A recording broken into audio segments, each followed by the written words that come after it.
A Connecticut family is planning to sue the Bridgeport Police Department, saying that it failed to properly investigate the mysterious death of a young black woman. 23-year-old Lauren Smith Fields was her name. She was found dead in her home while reportedly on a date back in December. The white man, whom she met on the dating app Bumble, reported her dead during their date. Now, he is not facing any charges, so CBS News is not releasing his name. Yesterday, though, would have been Smith Fields' 24th birthday. Family, friends, and supporters marched in Bridgeport to celebrate her life and demand answers and justice.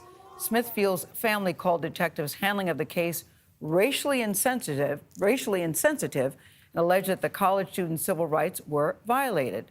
Elise Preston spoke with the family, which is calling for an outside agency to now handle this investigation. Elise, good morning. This is a very troubling story. Very heartbreaking, Gayle. Good morning. Lauren Smith Fields should be celebrating her 24th birthday this week. Instead, her family is fighting for answers as to how this seemingly healthy young woman reportedly died in her bed. Family photos and memories are what Lauren Smith Fields' family is holding on to as they wrestle with her unexpected death. The pain is so unbearable. Chantel Fields says she drove to her daughter's apartment last month after not hearing from her. When I got there was a note on the door saying, if you're looking for Lauren, call this number. The family says a detective told them Smith Fields had been declared dead about a day and a half earlier, and no one reached out to tell them. He said that she met some guy on Bumble that night. And I'm like, who's this guy? What's going on? He's like, oh, he sounds like a nice guy. Don't worry about it. According to an incident report, the date told police the two allegedly spent the night drinking, eating, and watching a movie. At one point, he said Smith Fields went outside to meet someone. Later, she fell ill, but the two continued drinking. Smith Fields fell asleep, and the date carried her to bed, where he went to sleep next to her. Hours later, around 6:30 in the morning, he says he woke up to Smith Fields not breathing, her nose bleeding. He called 911. The family says a detective also told them to stop calling him for information. They were told he has since been removed from the case. Where all do you think the police department misstepped in handling Lauren's death? When you find a young lady dead and there's a male involved, is immediately a person of interest, and they should immediately collect that person's DNA. The incident report shows police collected money in Smith Fields' passport, credit card, and phone, but the family's attorney, Darnell Crossland, stresses possible key evidence like bloodied sheets and drinks was not processed at the scene until 2.5 weeks later. At the scene, we find a pill, we find a condom with semen in it.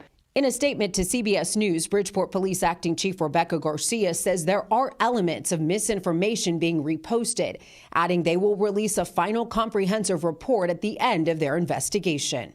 People know that black women, black girls have been going missing and haven't gotten any attention, and I think is at a boiling point. We're just asking for process. That's it. Treat these cases like you would treat any others. To lose Lauren in this way, how does that make you feel? A part of my soul died. I would never be the same again. I don't even know how to even move from the next day to the next minute. I'm literally dead inside.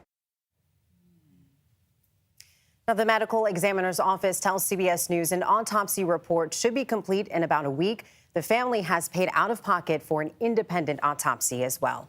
Elise, I see why the family has so many questions. You know, black or white, a man is found with your daughter and just says, she just fell asleep and I woke up and she was dead, and the police say, oh, he's a nice guy.